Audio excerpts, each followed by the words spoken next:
buenas amigos y hermanos que nos están sintonizando. Este es su programa Fe y Razón, un programa dedicado al conocimiento y al desarrollo de temas que tienen que ver con la ciencia, la historia, la sociología, pero sobre todo fundamentado en la palabra de nuestro Señor Jesucristo. Y hoy vamos a continuar un tema que hemos estado desarrollando en estos primeros programas que hemos estado con ustedes, que es la causal del aborto, el aborto en sus tres causales. Y hoy tenemos con nosotros a una doctora, especialista, ginecóloga, oncóloga, y es la doctora Carolina Méndez, quien va a estar desarrollando este tema para todos ustedes. Doctora, bienvenido y muchas gracias por estar con nosotros. Gracias por la invitación. Placer estar aquí con ustedes para así conversar sobre, informar sobre todo, sobre este importante tema. Hoy vamos a desarrollar, doctora, el análisis de una de las causales que a muchas personas le llama la atención porque quizás no tienen un conocimiento profundo y se crean falsas expectativas, que es la causal del peligro de la madre, o sea, cuando la madre corre peligro. Y yo quisiera comenzar preguntándole, doctora, ¿qué estima las ciencias médicas y los protocolos médicos cuando se da un caso de peligro de la madre que está embarazada? Pues comenzando sería bueno que podamos definir qué es la mortalidad materna, Correcto, porque sí. de ahí realmente es que surge toda esta polémica de que muchas personas abogan de que es necesario que se apruebe esta causal porque hay muchas mujeres que están muriendo, muchas mujeres embarazadas en nuestro país están muriendo porque no se le ha practicado un aborto. Correcto. Entonces, la Organización Mundial de la Salud define la mortalidad materna como la muerte de una mujer cuando está embarazada o los primeros 42 días posterior al embarazo, no importando la duración del mismo, por causas relacionadas con este o agravadas por el mismo. En nuestro país realmente es un problema muy preocupante, la mortalidad materna es muy elevada, es un problema de salud pública. La mortalidad materna es un parámetro para medir la calidad de atención en cada país. Correcto. En el nuestro y en todo el mundo. Según la tasa de mortalidad materna, eso nos va a indicar mucho cómo está siendo el sistema de salud de este país. En nuestro país, la mortalidad materna alcanza unos 107 por 100.000 nacidos vivos, que es como se calcula la tasa de mortalidad materna. Esto es algo muy elevado. Claro. Estamos dentro de los primeros países en mortalidad materna más alta de la región y eso es muy preocupante. De ahí es que quizás se toma la consideración de que se están muriendo las mujeres en nuestro país, las mujeres embarazadas. ¿Por qué se están muriendo? Correcto, eso es algo importante, doctora, definir porque realmente si la tasa es alta, pero vamos a decir, ese cálculo estadístico de la tasa corresponde completamente al aborto. Realmente, por lo menos la estadística más reciente, que es desde el 2017, se estima que aproximadamente un 39.4% de esta tasa de mortalidad materna corresponden a los trastornos hipertensivos del embarazo. Ok, correcto. Luego le siguen las hemorragias y las infecciones, que prácticamente ahí está la totalidad, casi la totalidad de la mortalidad materna de nuestro país, y esto ha venido haciendo así desde muchos años, que la mortalidad materna, la primera causa son los trastornos hipertensivos del embarazo.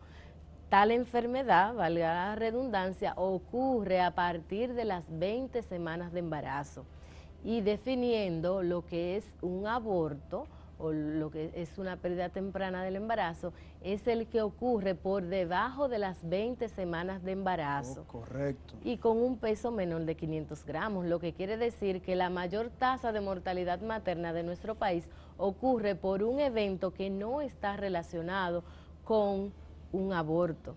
Perfecto. O que pueda conllevar a un aborto, o que practicando un aborto lo podamos evitar, porque esta primera causa de mortalidad materna ocurre por encima de este periodo del aborto. Entonces quiere decir que por debajo, bueno, que es lo que quiere tipificar la ley, Exacto, lo que la ley quieren tratar es de la interrupción del embarazo por debajo de las 12 semanas. Pero entonces no entra la definición de aborto porque ya es de las 20 semanas en adelante. Exactamente, o sea que nuestras mujeres no están muriendo por aborto o por lo que no se le está practicando un aborto, no están muriendo por eso porque las estadísticas están ahí. Lo que pasa es que hay mucha manipulación de la información, correcto, pero las estadísticas las da el Ministerio de Salud Pública. ¿Y cuáles son los protocolos a seguir entonces, doctora, cuando ocurre una hipertensión en el embarazo? No sé si lo dije bien. Sí, en los trastornos hipertensivos asociados al embarazo, aquí todo va a depender del estado de la madre, correcto, del el tiempo de embarazo que tenga la paciente. Aquí vamos entonces, todo está escrito, todo está estipulado en los protocolos médicos, que el paso debe seguirse. Ahora, si se presenta la oportunidad de que tenemos que desembarazar esta paciente, nosotros lo hacemos, siempre basándonos en esos protocolos que el médico sabe y conoce porque está formado para eso. Y que está estipulado en los reglamentos del Ministerio de Salud Pública. Es, todo. ¿Cómo ustedes deben proceder? ¿Cómo se debe proceder? Ahora, bien, aún se han hecho estudios de qué es lo que pasa en nuestro país, porque más del 90% de las pacientes acuden a los centros de salud. Ahora, que estas mortalidades maternas ocurren dentro de nuestro centro, entonces, ¿qué está pasando? Es una deficiencia en el sistema de salud, no en que las mujeres quizá no están acudiendo.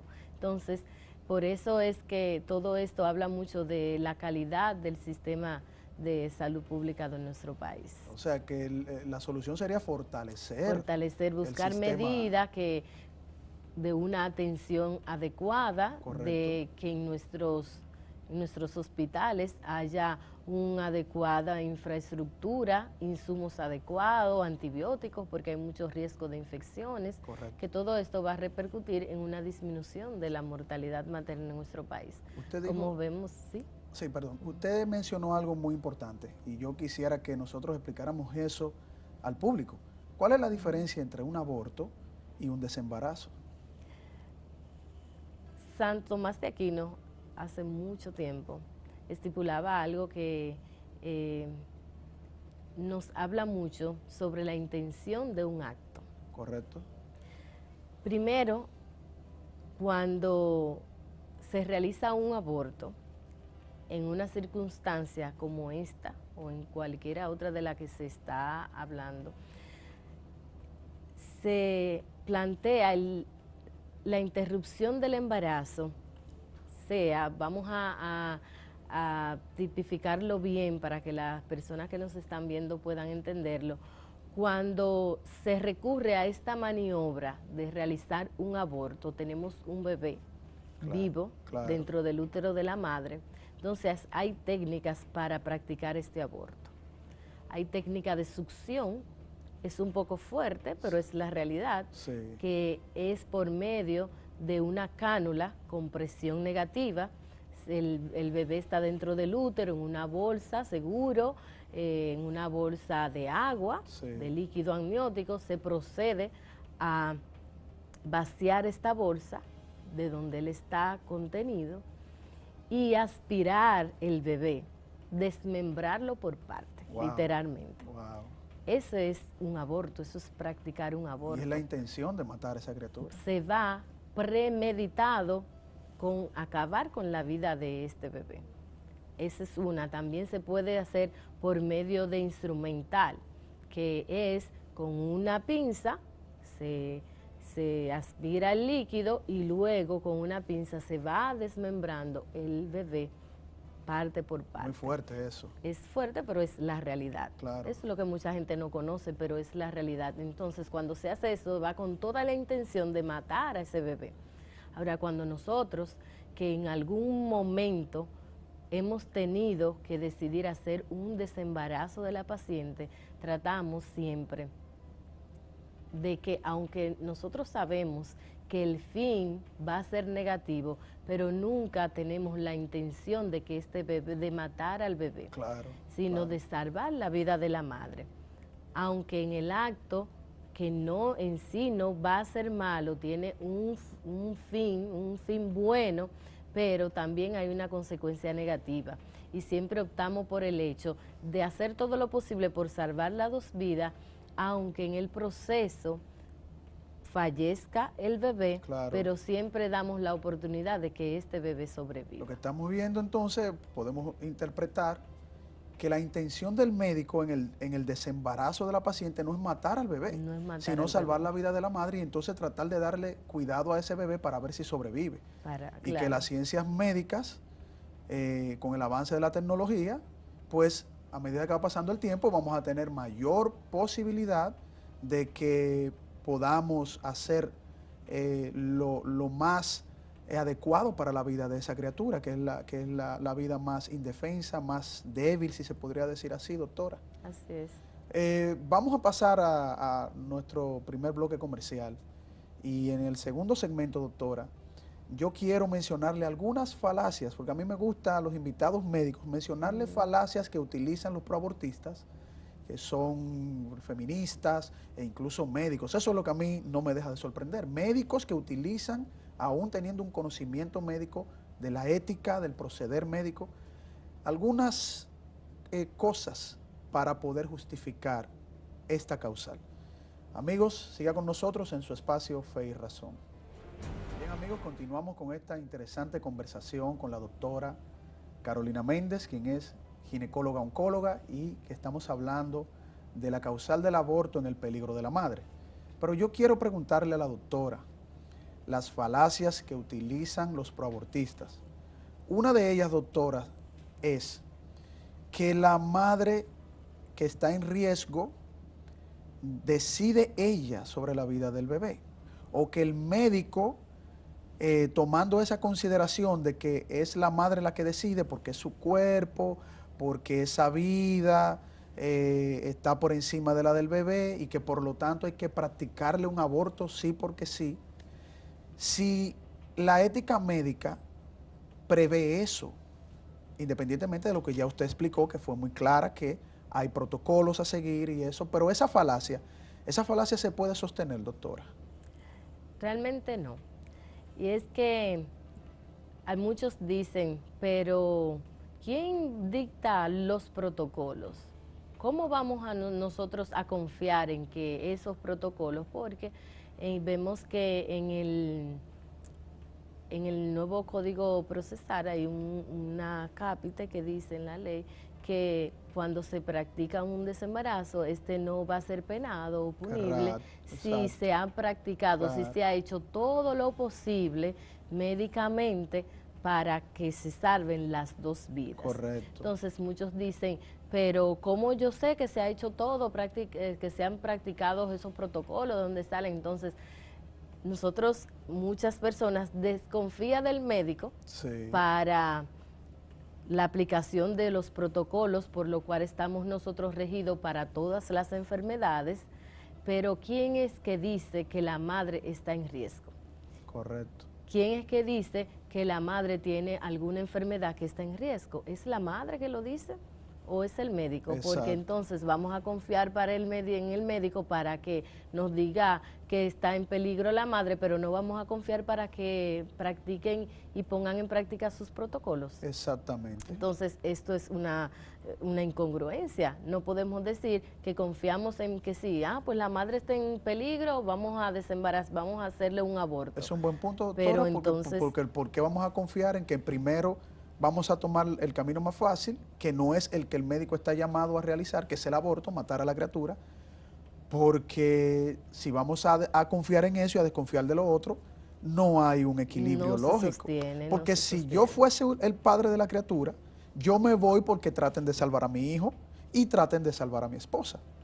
Porque para eso es que están llamados los médicos. Claro, y para eso es que realmente nosotros como ginecólogo obstetra estamos formados, porque cuando nosotros tenemos enfrente nuestra paciente embarazada, no tenemos una paciente embarazada, tenemos dos pacientes. Exacto. Y todo lo que nosotros hacemos durante todo el embarazo va en beneficio de estos dos pacientes, de entregar a su madre al final del embarazo un bebé saludable que ella pueda llevarse a su casa. Ese es nuestro fin. Entonces, cuando nosotros solamente queremos decir que de la madre o del bebé, no, nosotros estamos a favor de lo que realmente está a favor la ciencia y para lo que he formado el especialista, claro, que es para salvar a las dos vidas. Exactamente. Pero si uno entonces lo pone en un caso extremo, doctora, en el caso hipotético de que los proabortistas piensen que tienen la razón, yo me pregunto, como un ciudadano normal, no soy médico, no formado en medicina o con muy poco conocimiento del área médica en todos sus niveles y aspectos, ¿qué es lo que indica, qué nos pondría a nosotros a pensar que matando a una criatura le estamos dando salud a otra persona? Lo que pasa Matar es que, da salud, doctora. Por eso es que muchos hablan y por eso también tergiversan el lenguaje, claro, diciendo que hay que practicar un aborto terapéutico. ¿Qué es eso? No sé. Tampoco yo les sé decir. Lo poquito que yo conozco, lo que doctora, terapia es que salud, terapia es es curar. Entonces, un procedimiento donde vamos a una sala de cirugía, un quirófano, donde vamos con la mentalidad y el propósito de acabar con una vida, eso no es terapia. Eso es muy raro. Eso no sé no qué es tipo de terapia sería eso. Eso no tiene nada de curación ni con el fin de cual uno trata una enfermedad. Claro. No, tampoco. Hace ya muchos años que la ciencia no sostiene que desembarazando a una paciente esto le va a mejorar alguna enfermedad, practicándole un aborto. Correcto. Cuando se practica eso, dicen muchos médicos, muchos científicos, que es porque se tiene un desconocimiento de las prácticas destinadas a tratar dicha enfermedad. Entonces, ¿qué queremos? Queremos tomar la vía más fácil y no implementar los conocimientos ni los medios que hay disponibles para tratar muchas enfermedades que actualmente, antes que quizás no había una vía de curabilidad, pero ya sí la hay. Entonces, optar simplemente por un desembarazo, esa es la vía más fácil, pero para el médico no es vía más fácil, sino lo que vaya a dar el resultado para el cual yo me he formado. Entiendo, doctora. Otra falacia que utilizan, doctora, es que, por ejemplo, hay enfermedades que demandan un aborto. Por ejemplo, usted me corregirá, en el caso de un embarazo ectópico, ¿verdad? Bien, en esa parte, ¿cómo nosotros pudiésemos evaluar un caso de ese tipo? Sí, el embarazo ectópico es un embarazo que se forma fuera del antro uterino. Sí. O sea, que no es un embarazo como tal que va a tener un fin, el cual nosotros esperamos, sino que es como una aberración. Si hay varias formas de embarazo que no son normales, como el huevo anembrionado, el embarazo mismo ectópico, que nunca va a llegar a desarrollarse. Entonces, para eso también tenemos nuestras guías y protocolos en el cual nosotros hacemos una cirugía, que eso está estipulado, claro, que eso no es discusión en ninguna parte del mundo, solo cuando se quiere introducir tergiversación de las informaciones, en ninguna parte del mundo está en discusión esto, porque ¿qué hacemos? Es que abrimos la trompa y sacamos ese saquito o ese bebé. Nunca nosotros vamos, aún en este caso que no hay una posibilidad de que el embarazo pueda llevar su desarrollo normal, ni siquiera en este caso vamos con la intención de acabar con la vida de este bebé.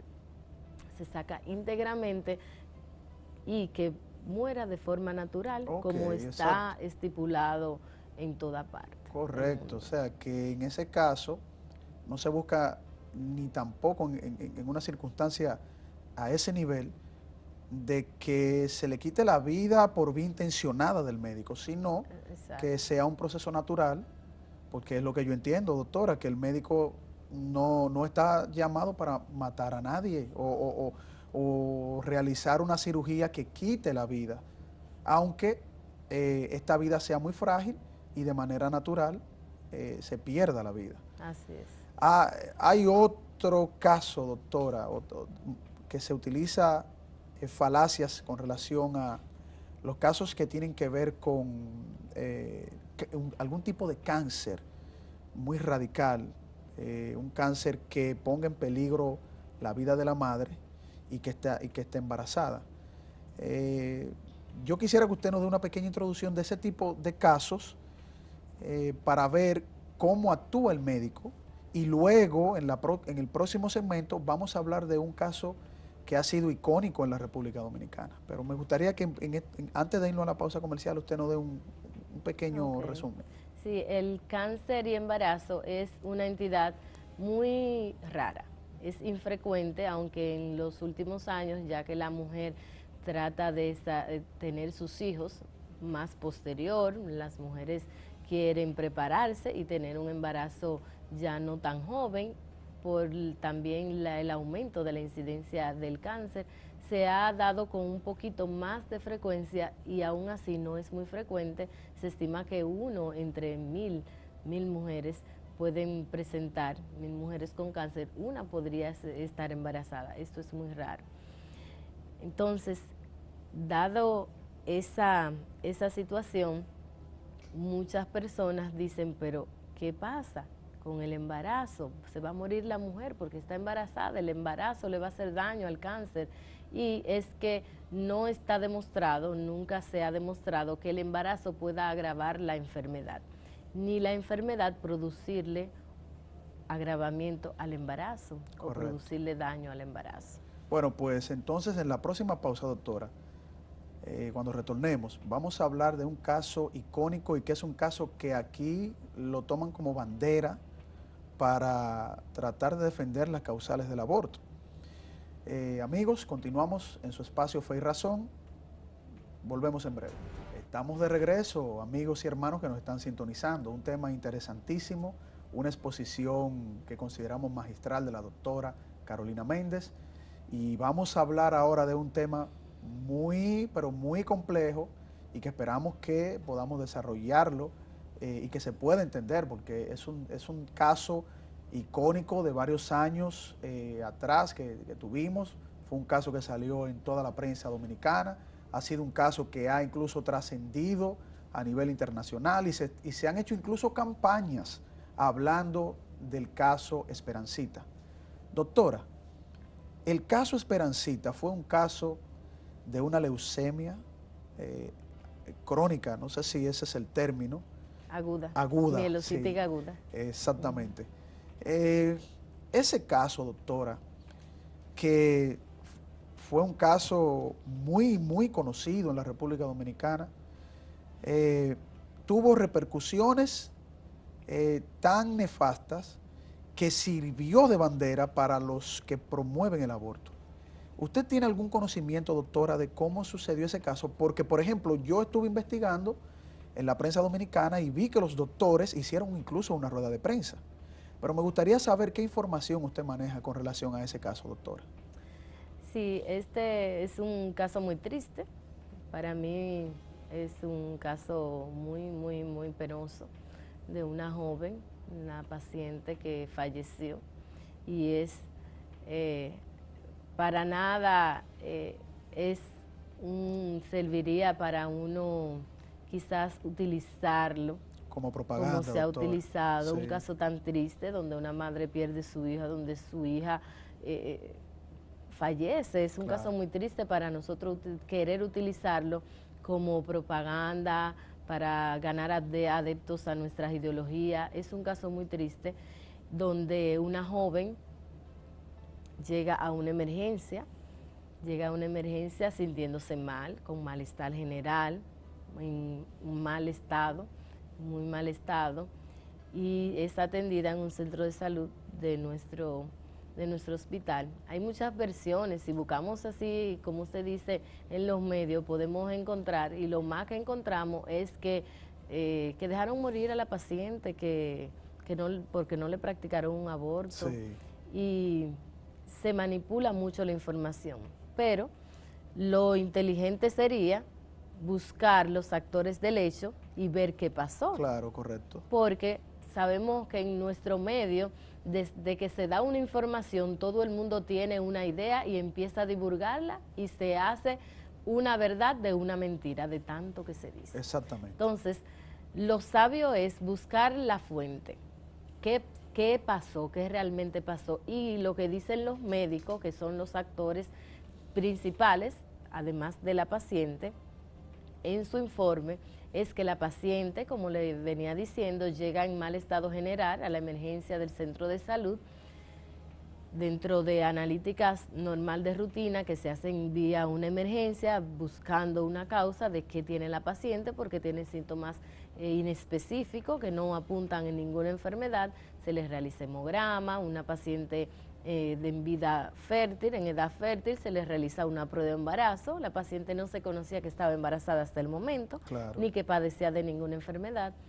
En este momento, como un hemograma, una prueba de embarazo, sale en 1 hora, hasta en menos de 1 hora, se da cuenta el médico de que la paciente tiene un embarazo, la paciente está embarazada, y que en los niveles del hemograma, de la prueba sanguínea, tenemos una disminución de las plaquetas y un aumento de glóbulos blancos. Esto no te dice a ti que hay una enfermedad, sino que hay algo que está pasando que no está bien. Correcto. Tu médula ósea no está funcionando bien. ¿Qué está pasando? Esto hay que investigarlo. Pero ya tenemos un hecho, y es que la paciente está embarazada. Claro. Entonces, se proceden a hacer las investigaciones del lugar, se les realiza su extendido de sangre periférica, aspirado de médula ósea. Esto no es algo tan fácil como nosotros diagnosticar un embarazo. Diagnosticar una leucemia no es lo mismo que ir al baño, tomar una muestra de orina, ya yo diagnostico un embarazo. Es un proceso más complejo. Claro, hay que hacer biopsias, hay que hacer biopsia de médula ósea, hay que hacer extendido de sangre periférica, se toma su tiempo. Durante el tiempo, según dice el reporte médico, que durante el tiempo que se tarda en diagnosticar y hacer el diagnóstico de la leucemia, la paciente se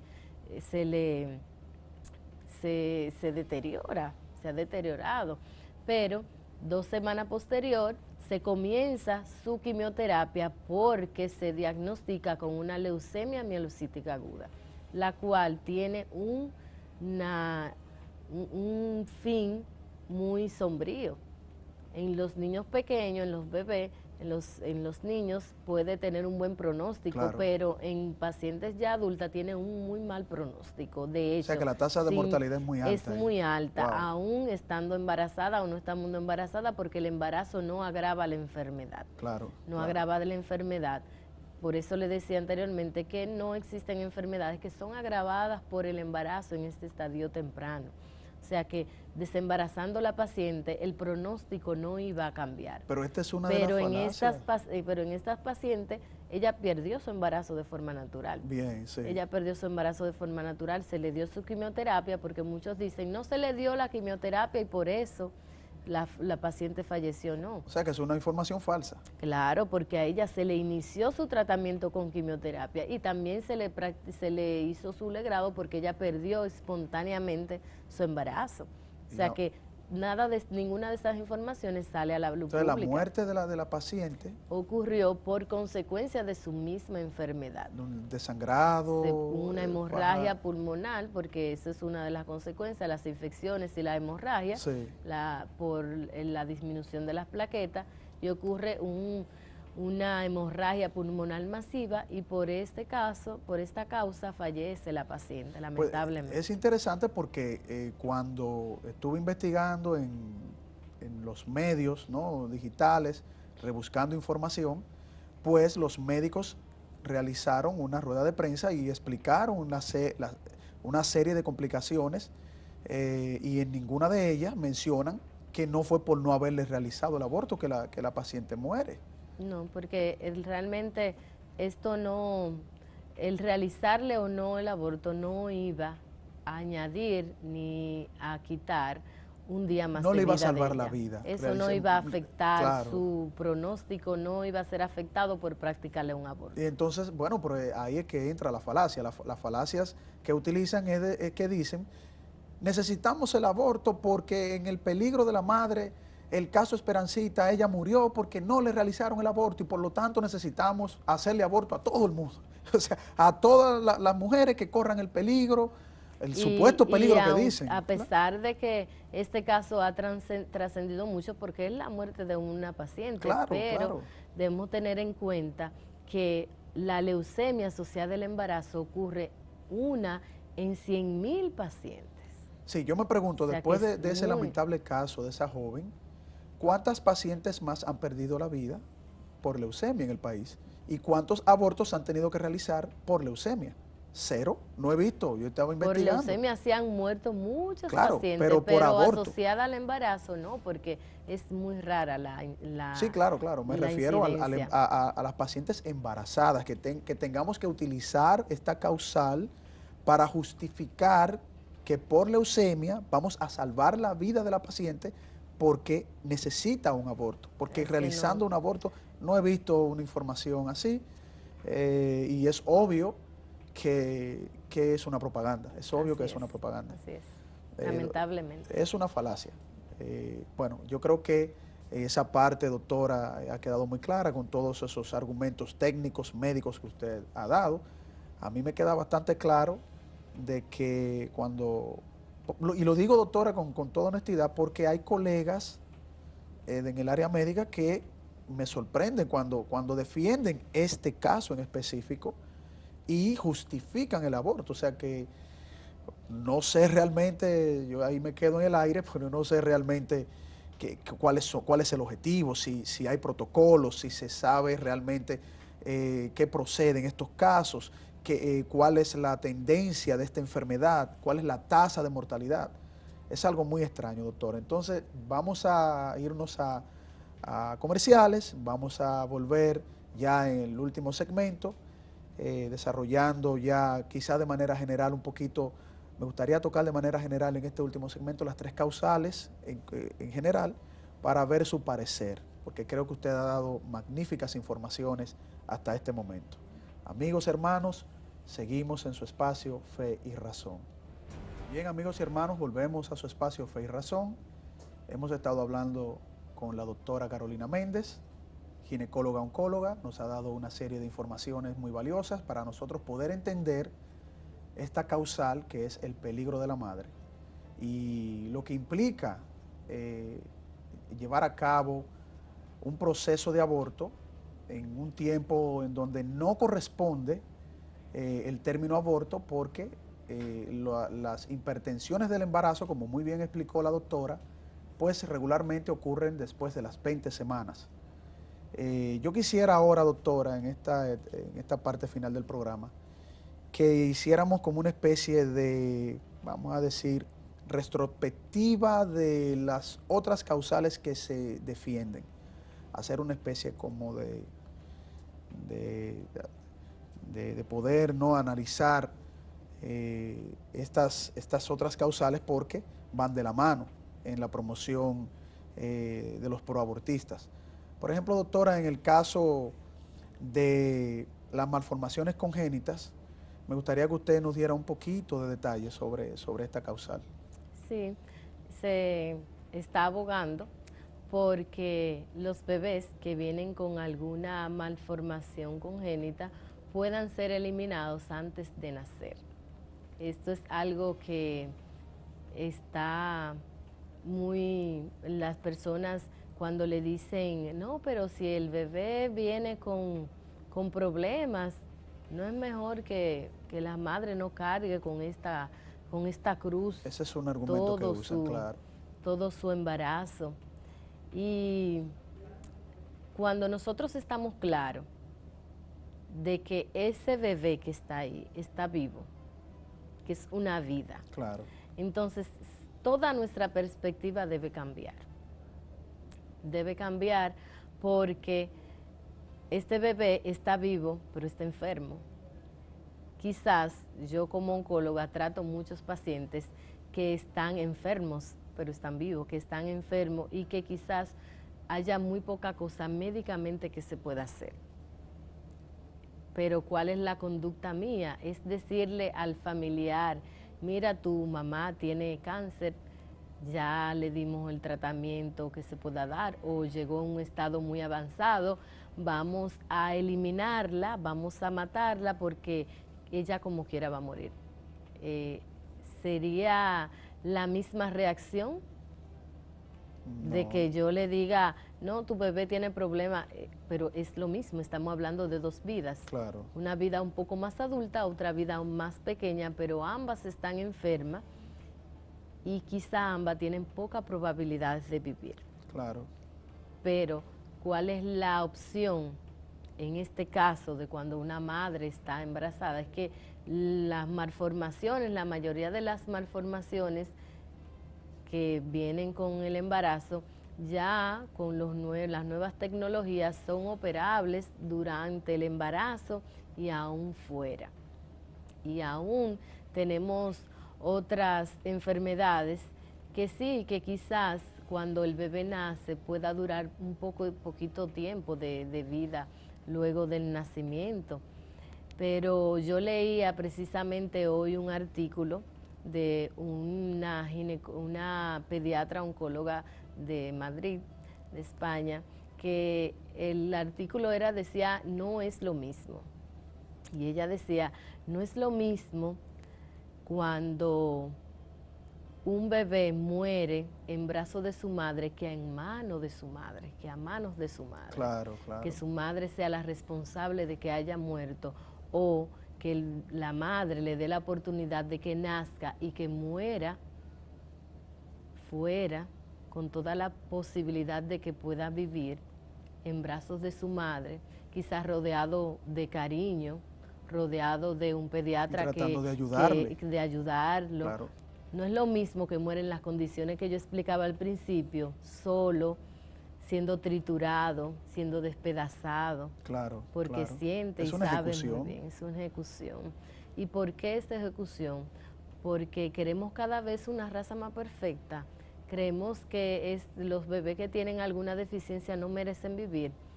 ¿Por qué esta vida es más importante que de otros que puedan venir con todas sus capacidades perfectas? Claro, claro que sí. ¿Acaso los niños que tienen algunas deficiencias son más importantes que otros que no tienen ninguna? Yo siempre me he preguntado, doctora, en esa causal, ¿por qué tendríamos que quitarle la vida al bebé nosotros? ¿Por qué no dejar que sea su proceso natural? Su proceso natural y muera. Si ya es un caso ya extremo en que no se puede hacer nada.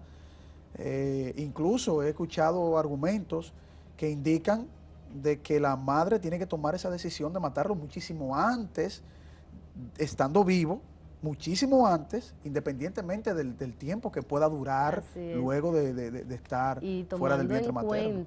Tomando en cuenta la alta tasa de falsos positivos que tienen los es otra métodos cosa, diagnósticos. doctora. Claro. Porque ¿cuántos nosotros como médicos, como ginecólogos, no hemos visto tantos casos de que durante el embarazo se le diagnostica alguna enfermedad incompatible supuestamente con la vida al bebé, y cuando nace es un bebé sano? ¿Por qué? Porque no tenemos métodos 100% fidedignos que nos digan que realmente hay alguna enfermedad. Entonces, eso es dándole el beneficio de la duda al que aboga por eso. Claro. Tú no sabes nunca, tú nunca vas a saber si ese bebé iba a venir sano o no, porque tú lo ejecutaste antes que naciera. Claro, quitaste la vida, no le diste oportunidad. No le diste la oportunidad, y muy posiblemente este bebé iba a nacer y no tenía nada de lo que antes le habían diagnosticado. Claro. Entonces, eso sí es incompatible con la vida. Practicar un aborto es incompatible con la vida, porque tú le estás negando la oportunidad de vivir. Exactamente. Tú no sabes nunca si va a poder vivir, solo lo vamos a saber cuando el bebé nazca. Correcto. Ahí es que vamos a saber si realmente es compatible o no con la vida.